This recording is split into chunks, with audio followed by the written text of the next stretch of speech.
treats people a certain way. If they find out that you're of importance or of someone of status, then they'll be nice to you. But if you think you're just regular, they're not going to speak. I hate people like that. I hate people like that. But then I'd have been like, nah, let me just sing my song and do my set. Y'all can say this cipher till I had this baby because my diaphragm ain't right. Because clearly it looked like she ain't want to beat it. All right. Well, Queen Naija, of course, caught wind of this and said, but I ain't going to front because I still watch Marriage Boot Camp just like you listen to my songs. So I heard 2 lies, but go off then, sis. And then Naja's man Clarence jumped in and said, LOL, it all makes sense now. And he also responded on his own post where he's watching the Breakfast Club interview and said this. Her boyfriend need to catch his fade. He better be careful because... Yo, you Cardi. The Shade Room posted you. I did not know who you are. I said, who that? I swear, I could be a young but I thought you was Ashanti the whole time, Mo. I swear to God, Mo. I did not know that was you. Now, here's the thing. Your Uncle Charlotte's 40 years old. Everybody in here is grown as hell. And I told everybody in this room, that's not a diss. It's quite possible he could have thought Lil Mo was Ashanti, not because of how Lil Mo looks, but if you hear a woman singing on the Ja Rule record, you just assume it's Ashanti. Drum, our board up. Drum, how old are you, Drum? 30. When I told you who was on Put It On Me, you was like, really? I said, Lil Mo sings on Put It On Me. He said, really? That's Lil Mo? You didn't know that? I thought it was Ashanti. How old are you again, Drum? 30. Okay. Then Clarence got to be younger than Drum. And Drum's a DJ. Exactly.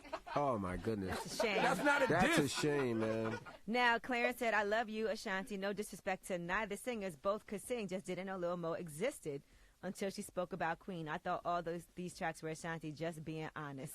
I don't think he's lying. But he did mean it in a shady way to say, I didn't know she existed.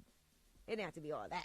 He's 20-something. He don't know who Lil Mo is. It might have been a little shoddy shot. He definitely was trying to take a shot, no matter what. It was a shot because she did say he could catch the fade, so his response is, I didn't even know you existed. I mean, it's a back-and-forth situation. Yet again, now Lil Mo also talked about lace fronts because Charlemagne asked about the lace front situation with Meek Mill, and here's what happened on The Breakfast Club. How do you feel about Meek Mill trying to destroy the legacy of lace fronts? Meek is just hilarious. Like I think he said it as a joke, and people took it and ran with it. Sure did. But what was the bad experience here? I didn't even know about He said that. he was hitting something from the back. Said he was hitting a little John from the back, and he reached for her head. He was and hitting what? came He was off. hitting what? He did. A little John from the He back. did. He didn't say that. I promise you. And the wig came off. He tweeted it. He said. Did I he blame- hit a little came John off? from Did the I back, blame the stylist and he because your grabbed it wig and not it supposed to came move? off. Because mine's be sliding, but it ain't coming It was off. a few weeks ago, This though. is on there. Well, that felt like some shade because Lil Mo did have on a lace front. She did? And she went on social You didn't media and actually retired that lace front. Really? We about to lay sis to rest. She had her run. I stand with Meek. No more lace fronts. Because she took the, Yes, you can see it on social media, the funeral for the lace front. She Well, took it off. Life is all about correcting errors. Dropping the clues bombs. He is leading the charge on lace front reform all throughout the country. My goodness. Okay. All right, now Chris Brown is still in Paris. You know, he has to stay there right now after cops released him.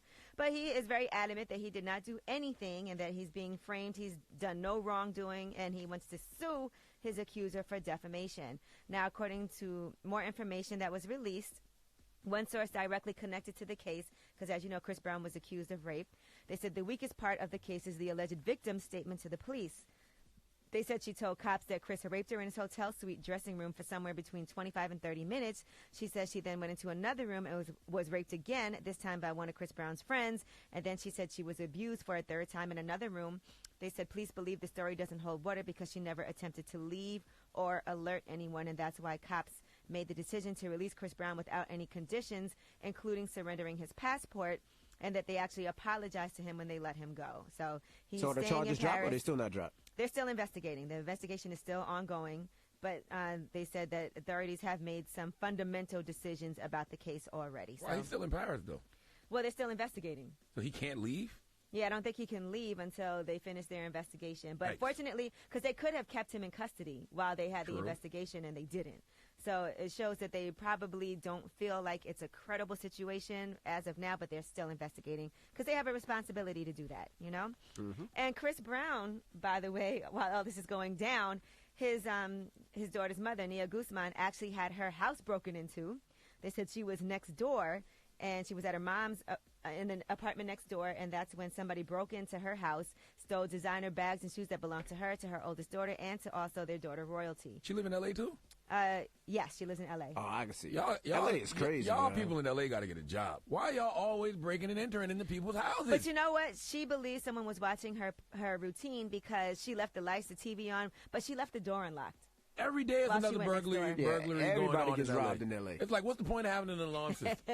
You gotta get a dog. You gotta lock the door. You gotta at get a least. dog, man. But that's scary. Imagine you're next door. Your TV's on, the lights on, and while you're next door, somebody comes and does all that. That has to feel like such a violation. First of all, you leave the TV and the lights on because you want people to think, you're okay, home, somebody's yeah. home and you're not going to break in. Well, that person was clearly not intimidated by that. God, People gotta damn. start getting dogs, man. F a dog. Send me a hyena from Africa. I want me a hyena in the house in L.A.